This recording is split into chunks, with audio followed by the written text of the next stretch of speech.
welcome back to Melissa Hager TV. Thank you so much for tuning in. If you haven't done so yet, click that subscribe button and make sure you ring the bell so you get notified every time that we post something new.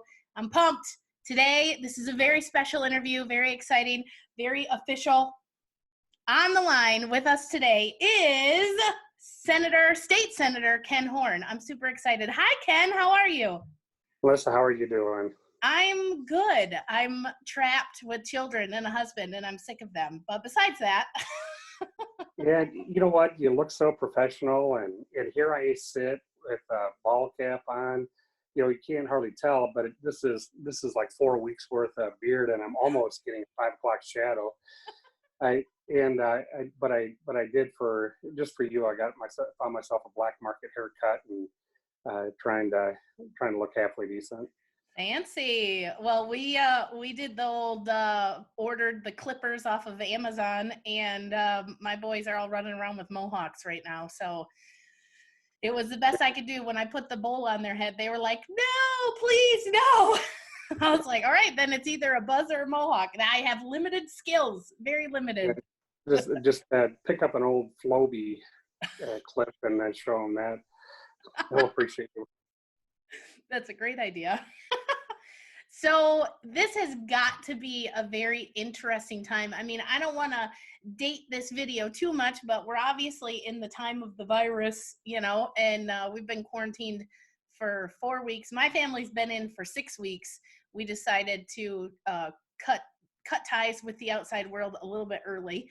And man, this is wild. It's got to be a wild time to be in politics, because that's a big topic of discussion right now is, are we being governed too much, or are they just looking out for us? What are your thoughts? Well, you know, the stay-at-home order is a smart thing to do, but the executive orders that come with it, some were, you know, I'm agreeing with, some I'm still scratching my head at. And I think that people just want clarity. You know, they're perfectly willing to, you know, follow the rules, but they just need to know what those rules are. And they kind of have to make sense. And so you tell us to stay home, but, you know, get out there. We're going to open up some parks and get some fresh air. Go out and go fishing, but you're going to do it in a kayak and not a motorboat.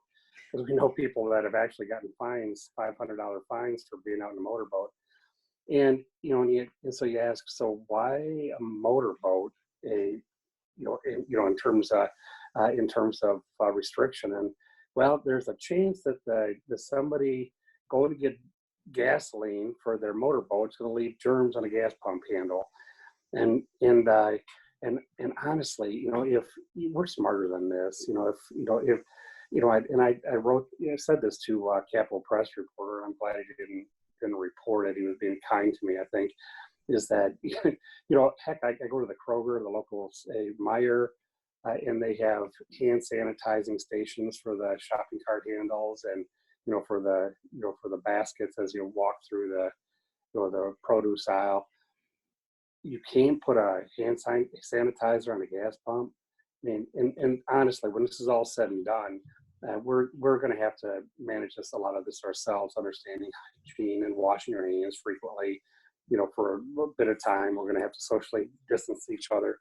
But if you're going to the gas station, you know, save your bread wrappers. You stick your hands in them. You know, and you know, for me, I've got a cheap supply of doggy poop bags that I can put in the glove box and I can keep myself safe. So there's things that we can do to keep ourselves safe. We don't need the government telling us to, you know, everything to do. Right. Well, and it seems, I mean, Michigan specifically, we've ranked in the top 3 or top 5 for most of this virus for the United States. And it seems like we have these hot pockets of you know, activity. When you look at the UP or you look at Northern Michigan, they have very little to none. Them people got to be going crazy. I mean, they didn't really do anything to deserve this. You know what I mean? Right. So that must be driving them crazy. Yeah, and you know, and we're trying to understand the regional approach to it, because people up north, honestly, if you were to open up restaurants and, you know, and bars and resorts up north, the residents, I think, would worry about hotspots traveling. And so either we need to do this smartly. And I think Michigan, if you look at it, Detroit is a pretty international town. The airport is brings a lot of visitors from around the world into it, and it was one of the last to close after the restrictions to China and to Europe. And so we're trying to understand how that all of this arrived in the United States and New York, of course, in New Jersey with that international visitors and business people that come in. The one thing that's really confusing to us, we're starting to see an uptick, unfortunately, in California, but they are right on the Pacific coast, and so they have direct access to Asian travel, and so in a lot of the Chinese goods come into ports along up and down the coast, and so you see a lot of the virus there. And so these are things that, where does the virus travel? Where do international travelers end up? And you have big cities, with people stacked on top of each other. And so the populations are part of the problem. Underlying conditions are a big part of the problem. So, in a town, with, that has a population that may have a lot of diabetes or heart problem, heart conditions, lung diseases, these are the ones where we're seeing our hotspots. So can we manage, geographically? I think we can in big swaths. States can really can manage this pretty well. Yeah, well, and that I know I will admit I've been a real big scaredy cat about the whole thing, and I haven't even went to the grocery store. I've been making my husband go, which he's volunteered to go, and he's like, eventually you got to go out there. Eventually you need to get out of here. It's not good for you to be so confined all the time. And I told him, I said, if someone could just figure out a way to tell me I'll survive it, that's kind of my thing. Like, I have watched, and again, social media and the news does not help anything when it comes to spreading the fear. But I've seen with my own two eyes, people younger than me, people healthier than me, end up passing away or having this miserable 4 or 5 week stay on a ventilator, on and off a ventilator. And I'm just like, I just wish I could know if I would make it through it. I think I'm not scared to have the flu. I'm not scared to be sick. I've been sick plenty of times in my life. If I just knew I would survive it, it would make me feel better about being out there among it. Does that make sense? It does, and perfectly you're right in being nervous for yourself and for your family. And I think that we should all have that right too. We shouldn't be told we have to be afraid. But if that comes naturally, that's okay.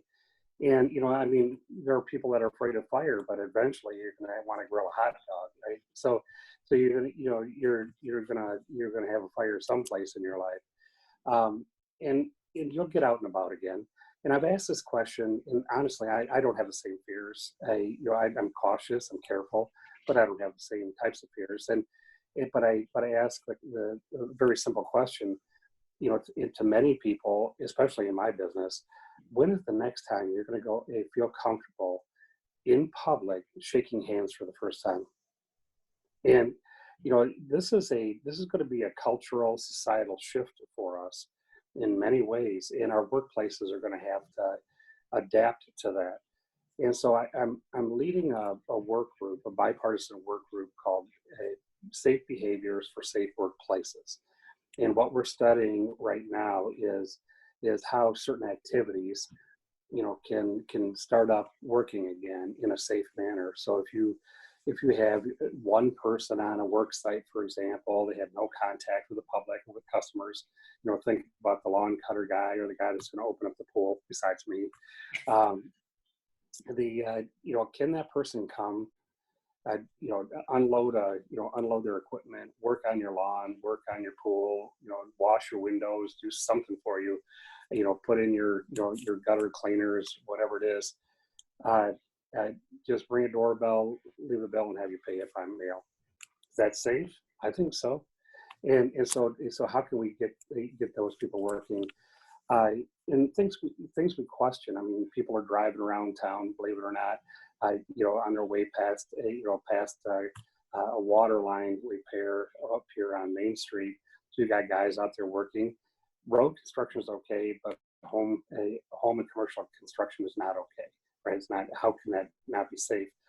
And I think if we put 8 or 9 guys on a construction crew and give them directions to say, kind of stay away from each other. If you're going to do any heavy lifting, you're going to be kind of close to each other, lifting something up. Wear a mask, do something, don't breathe while you're doing it. I don't know. But, I think we can, the construction industry has this protocol that they can put into place. So we're going to count on them as they put their industries back to work, to do this safely. And people just want to, they want to provide for their families. They want to put food on the table. I mean, it's one thing to go to the grocery store. It's another thing to pay for the food. And so we want to make sure that, that everybody's doing it safely. Right. Yeah. And that, I mean, the industry that I'm in, as a comedian and any performer, I mean, think about a band of, magicians, all them guys, all them girls. Rumor has it we'll probably be the last ones to go back to work if it's not virtually, because a comedy club is a packed room, tight quarters, dim, that makes the best comedy club. And I agree with you. After a show, people want to come shake my hand, and we sell merch and you autograph things, and I don't want to do any of that. Not because I don't want to be around people. I miss people a lot. I really, really do. I miss that energy from people, but how in the world are we ever going to get people to want to be close to each other again? So I don't know what the future of that looks like. Part of that, i.e. this YouTube channel, trying to figure out other streams of income where you can still be yourself and do your thing. But it's going to be, I have a lot of friends in the performance world, and all of them are like, what do you think is going to happen? I'm like, oh, I don't know. It's not looking pretty, because our whole business is wrapped around being in close quarters to people. Yeah. And that's really a concern for a lot of people. The travel, leisure, hospitality industry will be one of the last industries to make a comeback, I'm afraid. And that's a tough thing for towns like Frankenmuth and Traverse City and Mackinac. Even if you felt comfortable going back to work, and we came back to a time where people had a sense of humor. You ought to see some of the comments on my, when I try to be funny on Facebook. But the customer has to feel comfortable coming back and seeing your shows too, right? Mm-hmm. And so the restaurants, when they open up, are 100-seat restaurants can also be 50-seat restaurants. And and what is that interaction going to be like when the server comes over to your table? And what is St. Patty's Day next year going to look like? I mean, it was done this year. Are people actually going to gather together? Are we going to forget that soon? Is there going to be a second wave next winter, as they're predicting? Right. So there's a lot of things to take into consideration, but getting that economy moving as fast as we can. I chair the Economic Development Committee for the Senate, and we already see that our school aid fund is down a little over $70 million in April. It'll be worse in May. When we get back fully into session, working on our budget, we already know we have to cut $2.6 billion out of Michigan's general fund, and that means a lot of layoffs for Michigan employees and teachers. After the last recession we had, just in 2008 and 9, they went years, 4 or 5 years without pay raises, and their step pay raises. And I don't want that. I don't want to go through that again. And so we need to get our people back to work. When I put my work group together, here are the priorities in order. Number 1 was people's lives in their health. Number 2 is their livelihood and their mental health, which sometimes go hand in hand. I mean, you just talked about people giving you energy when you get cooped up for too long. Who gives you that energy? And the third priority is Michigan's economy and its viability, especially compared to other states. Because if Ohio opens up sooner than Michigan does, and construction crews all go down there, or they start selling cars, or they start making parts, we better be prepared for that. Right. Yeah, and that, I mean, they're talking about the long-term effects on our economy being 50, 60, 75 years. I mean, that's my grandchildren feeling this still, depending, how long we're closed down. I think we can recoup faster than that. I've always been a pretty positive half glass full kind of person, but I also don't always understand politics and government. So I don't take into account all the factors involved. I mean, right now I'm sitting here thinking about a kindergartner and a second grader who are getting moved up automatically next year. And I know what kind of job I'm doing at home as their teacher. It's not very good. And I'm just wondering, even that, what is the 1 year effect of even that? How the teacher's trying to get started. And then you talk about funding is lower, there's layoffs, there's going to be budget cuts. That's going to be a mess. How do they even tackle that? Well, I talked to the superintendents just last week.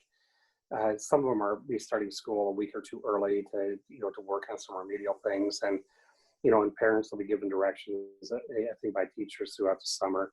I know my grandson is first grade, and Mrs. Beerline does Zoom, classrooms with them. He does his piano lessons by FaceTime now, and so we're trying to keep life as normal as we can, but he's already getting pretty restless and needs to be with other kids here pretty soon. So I think we can recover, fairly quickly. There are certain industries that, like manufacturing, next year, as soon as manufacturing kicks up, they can put in a second, third shift. There'll be a pent up demand for products that they have. But they're like, again, the travel and leisure industry, you can only go on so many vacations in a year. You're not going to double back and make up for the dollars that they lost. So there'll be a lot of businesses that just go belly up. They'll turn off their lights for the very last time. Friends of ours that, people that club owners that you might be working with that are hanging by a thread right now. Depending on how long we're shut down, they may or may not be able to last. So we have empathy for people like this. But these entrepreneurs are pretty innovative, and if they're not in one business, they'll be in another, and so, well, it'll be a new future, but I hope that we can get back to normal as quickly as we can. Yeah, I absolutely agree. Now we are coming up on a big election, a presidential election. What kind of effect is this going to have on that, do you think? Oh, I think you're already feeling it. The fighting that's going on about how much money is going to be in the second phase or the third phase, and the Christmas trees that the House and or Senate want to put on everything, and what dollars go to what, and who gets credit for fixing what. You're seeing all of that right now. And in Trey Gowdy just put some piece together. I was just starting to read just before we got together here, and and there's more to this than meets the eye. Yeah, we should be concerned with this virus. We're going to do everything we can to minimize the effects of it. But politically, there's a lot of things going on behind the scenes. That I think we're going to have a recovery. The president is opening up the economy again in phases. The geographically where we can make an impact. Georgia governor is handling the opening one way. The governor of Arkansas may handle it a different way. Governor of Michigan certainly is, but but for us, For the record, I was unable to even get a response to score an interview with our Michigan governor. It was worth a try. Yeah. So, but you're too funny for her, though. She probably wouldn't get half the jokes. I kind of figured. No, she. You know what? She is a nice person. I've sat with her alone in her office, and she's very personable, and we can talk about where we grew up and our kids and our families, and we have disagreements on how she's managing certain things, but I think overall, polling shows that people generally approve of her actions, just as they generally approve of the president's actions through all of this. As it goes on, as people get restless, and as restrictions stay really, really, tight, those opinions will change. And so what you'll watch in terms of elections is the closer we get to an election day, those restrictions need to be lifted, otherwise polling starts to really drop fast. The issue about fishing in a motorboat, those are one thing. Traveling to your home in a different part of the state, if you follow the same rules, stay-at-home rules, what difference does it make if it's here or in a cabin on Torch Lake? I mean, honestly, because you're not going to restaurants, you're not going to bars, you'd be home anyways. It applies to Michiganders, but not people from out of state. So people from Chicago can travel to Traverse City, but not into a second home, but not people from Detroit or Grand Rapids.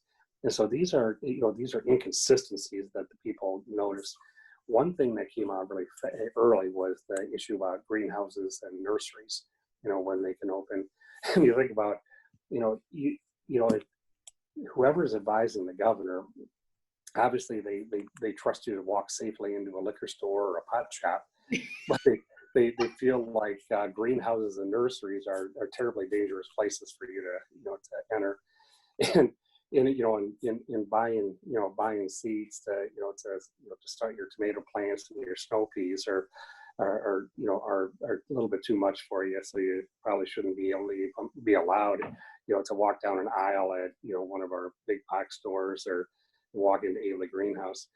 So we're trying to understand the rules, but if you keep them restrictive, people will begin to rebel. We've already seen some protesting in Lansing, but people shouldn't be virtue shamed for caring about their livelihood at the same time they care about other people's lives, or they care about their liberties at the same time they care about other people's lives and their livelihoods. We're all grown up. We're smart people. We can worry about more one thing at a time. So worry away. Yeah. No virtue statement here. Well, and I saw that both sides of that. I mean, we saw the big protest in Lansing. What was that? Lansing Gridlock 2020, whatever they were hashtagging. And I am right on the fence. I see both sides of the entire story as it's unfolding. I will admit I was a little disappointed seeing the pictures and the videos that people were posting, how clumped up people were. I thought they would do a better job.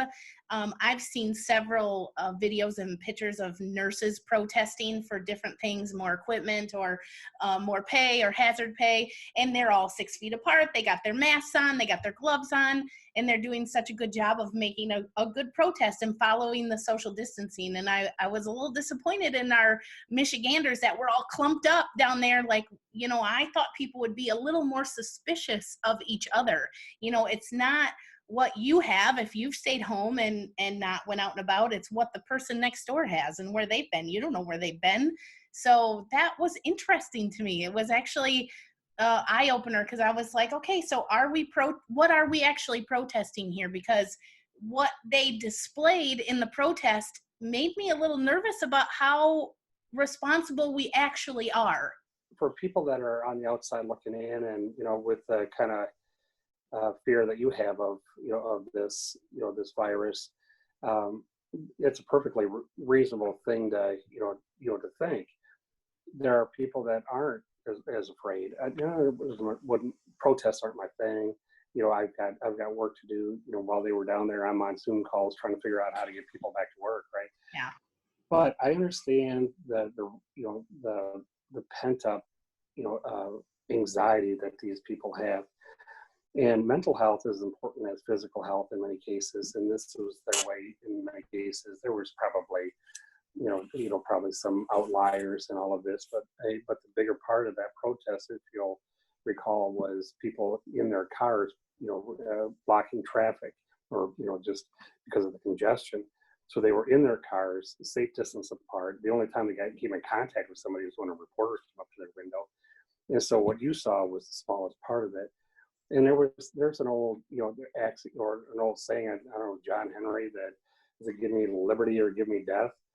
these people have a real concern for, for their liberties and their right to assemble and in their constitutional rights of free speech. And I think that Attorney General Bill Barr is going to be asking the question: Have governors gone too far in their restrictions? And it'll be hindsight, and hopefully we'll be past this. But honestly, what we're going through right now, the question I think we as a society and we as people of the state of Michigan, or any other state for that matter, have to ask is what we're doing sustainable? For for all of us, and is it repeatable?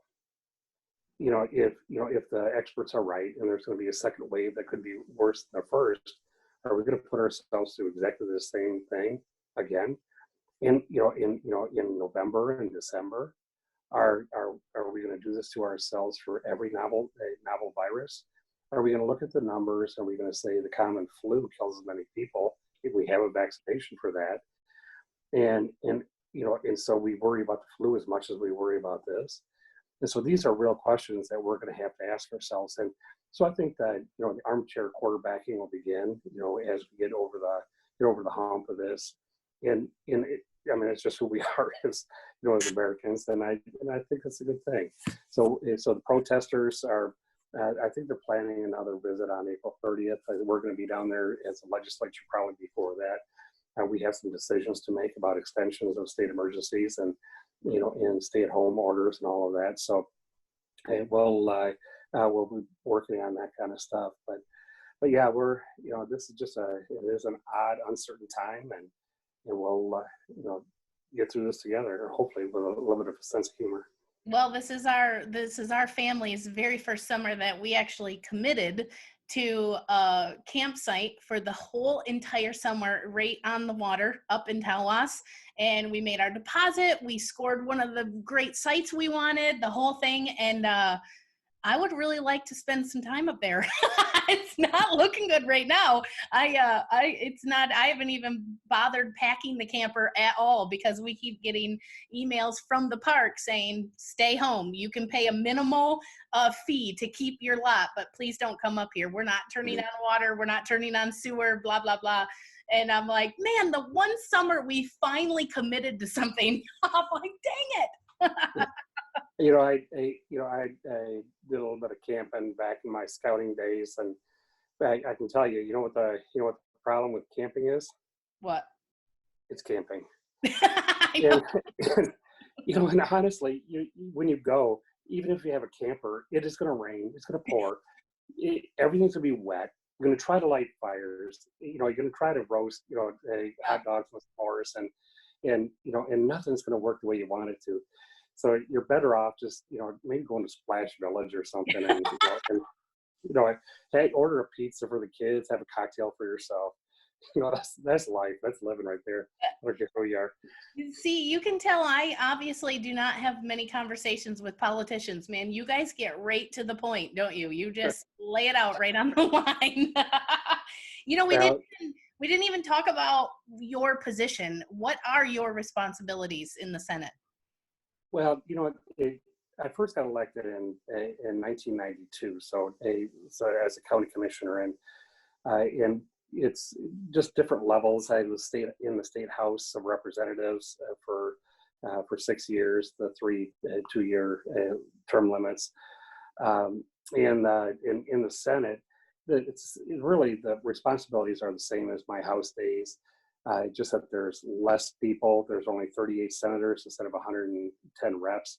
Our districts are 3 times as big. So I thought, the Senate, it's the deliberative body, it's the cooling saucer, and it's just busier than ever. Less people do the same amount of work, and you've got 3 times as many people that you're responsible for looking over.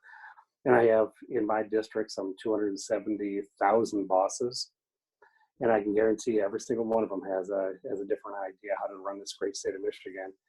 And so the best thing I can do is just get out as often as I can and meet as many people as I can under normal circumstances. And that means parades and firefighter pancake breakfasts and in town meetings and office hours in the district. And then I can talk to as many people as I can. And then I go to Lansing and say, in general, this is how my people feel about something. And it's never gonna be perfect for any one person. But you grow used to the idea that you're trying to do the best for the most amount of people. And so this is I'm in my last term in the Senate, 4-year terms, and in 2022, that'll be 30 years in elected office. That's planning out. I can spend the rest of my time chasing grandbabies and my kids around the country, and I think that'll be a great retirement for me. Now, my goal, by the way, my retirement goal is to hit every Margaritaville in the world. I'm not a parrot. I love Jimmy Buffett. I'm not a parrot head, and I'm not a big fan of margaritas, but the places that they're at are gorgeous, right? And so I want to go to those places. And so if I set that goal, if I go to a Margaritaville in Key West, which I've been at, the original, or in some tropical island, I think that'd be amazing way to leave this world. That would travel down, drinking, heck yeah, margaritas, eating cheeseburgers, and then you go move on to the next tiki hut. Well, definitely get yourself in bikini body shape, and then you need to hit the one in San Antonio, in Texas, on the Riverwalk. That one has an actual margarita slide that you can go down, and you dump into a huge margarita mixer pit. It's crazy. I've watched me. Yeah, me in bikini shape, and I can just picture myself on rollerblades or something. I believe in you. I believe in you. Oh yeah, honestly. We really appreciate getting your insight on all of this that's going on. There's a lot of Michiganders up in the air, and I've seen, in what breaks my heart, I've never been a confrontational person. The actual confrontation of any political position scares the bejesus out of me. That is definitely not who I am at all. And I give you so much credit. You have never, in the years that I have known you, I've never seen you jump on anybody that's disagreeing with you and belittle them or call them names or say something wretched about their family. It's so sad to me right now. Some of my own friends who are on both sides of what's going on just tearing each other apart, and I hate it. I just hate it. I hate to see that stuff. And then someone like you comes along and you read one of your statuses or you read your comments, and it's so enlightening. It's so enlightening, and it's so joyous, or at least to the point. It's like, here's the facts. It's this or this, and there isn't any reason for us to be doing this to each other. And I commend you for that. And I have no idea how you keep that spirit about you, because you're so good at it. You're so good at it. Well, thanks. You know what, and honestly, and this is just coming from my heart, when I first got elected, I prayed over this. How can I be the kind of person that people expect me to be? How can I see problems and help with solutions? Because we are just in these offices we hold, we're just connector people. If I'm not the smartest guy in the room, I don't have the answer to a problem that you have, maybe I know somebody that does, and so I just connect those two people, and I think that the old axiom that we tackle issues and not people really comes into play as well, because in the end, when it's all said and done, I got to come home. I got to come home to my districts. I got to shop in my local a grocery store, and I fill up at the same pumps as my neighbors. And so these are friends, these are neighbors, they're not just constituents anymore. And so it is true that we have confrontations, but in my office we talk about this a lot. Our staff is fully trained, and I've had my chief of staff back from my first House days in 2006. we train them that every call, just remember that any criticism, no matter how harsh, always comes with a grain of truth. And it's our responsibility to find that grain of truth, ignore the harsh words, whether it's an email or a telephone call, ignore those harsh words and try to dig down and find out what that truth really is. And when you say, okay, here's what I'm hearing is the problem, let me connect you with so-and-so.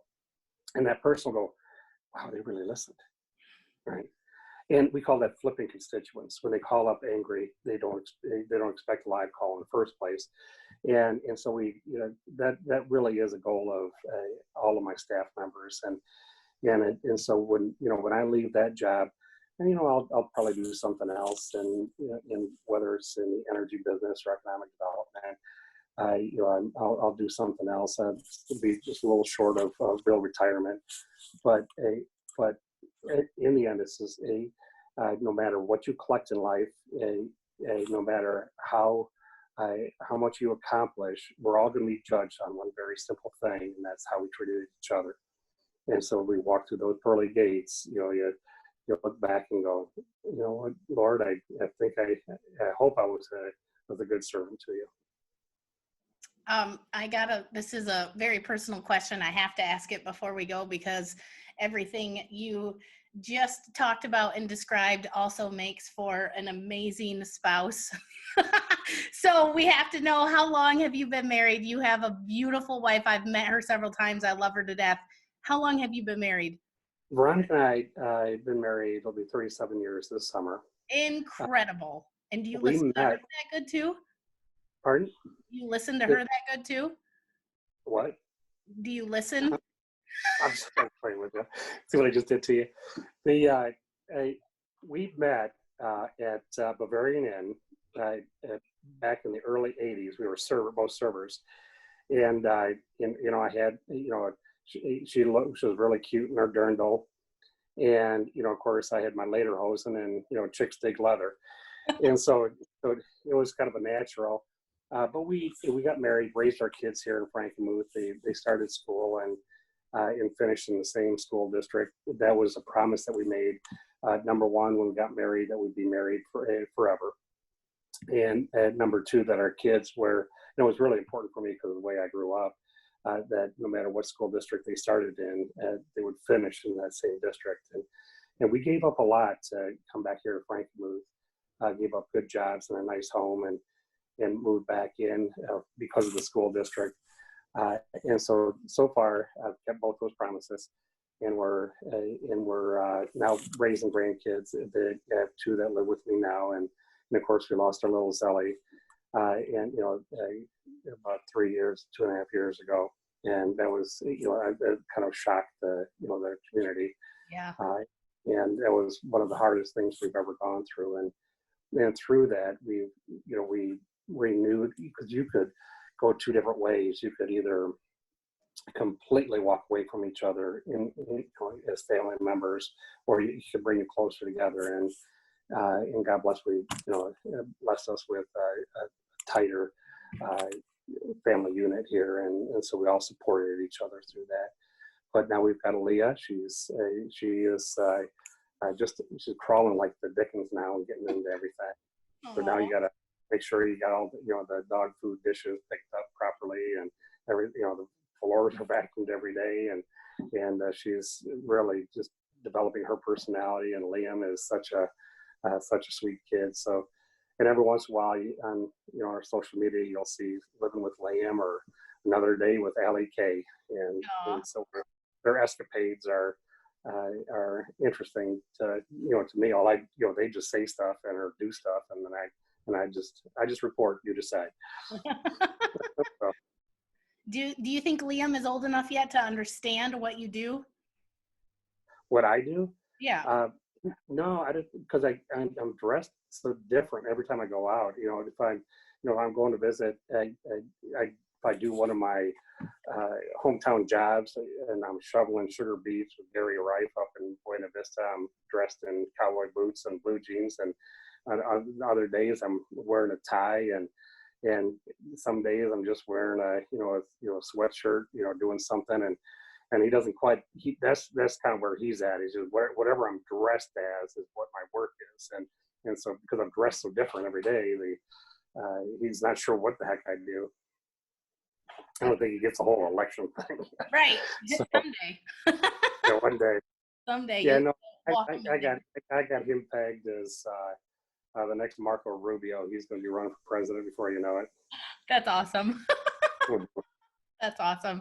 Well, I'm just going to throw this out there because I believe in reaping and sowing, and you got to plant those seeds. So I suggest when it's time for that actual retirement, let's go out with a big bang. And I see a really great organization of the roast of Ken Horn. I think that would be really fun. I'm just saying. I've watched those Dean Martin roasts. I think you got to be careful with that one, Melissa. I got to be careful with that one. I think it will be great. Leave it to me, Ken. I'll plan the whole thing. All right. Right. It's okay. We won't be in person for a while. I can't make you handshake on it, so don't worry. It's fine. All right. Yeah. So we can't spit in our hands and shake on the deal. No. Like the old days. Yeah. No, definitely not. Definitely not. Yeah. Well, it's been really fun talking to you today. I really appreciate you giving us your, view on things and letting I think anyone that is watching this, I think is getting a very great peace of mind from these are the facts. Here's where we're at, and everybody's evolving. People think that the government's out to get us. They're trying to hold us down, and I think I think the same way you do. I think they're trying to figure this out. What's the right way to do it? Yeah. And I think, everybody's doing what they think is the right thing. And I make decisions fast. When I owned my business, I had to make executive decisions. But I found out that when I make fast decisions, they're not always the right decisions. And it works better when I include other people in it. And so, especially like with the bipartisan work group that I have, the ideas I had for opening up government are deeper. They're richer in their ideas with different people some from the hot spots, some from the rural areas, some Democrats, some Republicans, people with different economic backgrounds that have the different livelihoods, and they all come with a different perspective. And the one thing I hope that we can get out of all this too is that the governor right now is working with executive orders. She's working by herself, and without any input from the legislature. I hope that we can convince her through this work group that taking the advice of other people that aren't part of your close inner circle is not a bad idea. And then we can represent that in that way the people that are in our districts the best we can. And so we'll figure this thing out. Again, we're smart people. We'll be okay. And I think that calming the system down a little bit after one of my pieces of advice, and this Easter Sunday I took my own advice and I turned off the TVs and he didn't listen to any podcasts. It was just just being with the family, doing a little barbecue out in the back, and it felt so refreshing. It felt good, to get away from it all, and it can work for you too. Yeah, definitely. I don't like to watch the news. It's hard enough trying to get through second grade homework. I know I don't know how to regroup numbers yet. I'm still figuring that out. So we got a lot of Michiganders that are going to be watching this video. Ken, give us some parting words. Is there anything that you would like to hear from them on? Is there anything that they can comment on this video and give you any insight on how they're feeling about any certain thing? Yeah, just tell me what's on your heart. And whoever your representative is, whoever your senator is, they want to hear from you, honestly. And you're residents of the state of Michigan. You've earned the right to have access to your elected leaders, and we're just trying to do the best we can for you. And we may make you angry one day, and we may do something that pleases you the next. Uh, but we're steered by the public conversation, and so there's nothing you can change in life. Sitting on the outside, looking in with your your nose pressed against the glass. Get involved at the very least. And I tell you what, handwritten notes, telephone calls, emails, Facebook messages, whatever it is, those things mean things, and build up relationships with the people that that are leading. Get to know your leaders, and then when you have some issue, you have something that you want to that's really important to you that you want to get out in the open. You already have that relationship built up. Call me.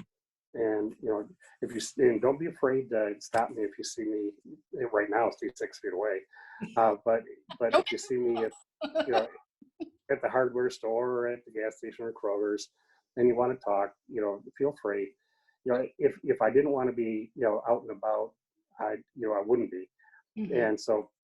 And so things will get more back to normal, and we'll see each other out in the real world again. But it's going to be okay. Very cool. And trust me, guys, if you've never seen Ken in person, you can't miss him. He is one tall drink of water. So that is. Every time I see you in a parade, I'm like, did he get taller? Oh my gosh. It's been so fun talking to you today. Thank you so much for sharing with us. And maybe we'll get an update here in a couple weeks after we get the new order, and maybe we can discuss some of the new changes. You betcha. Anytime, Melissa. All right, cool. Thank you, Ken. All right. Bye-bye.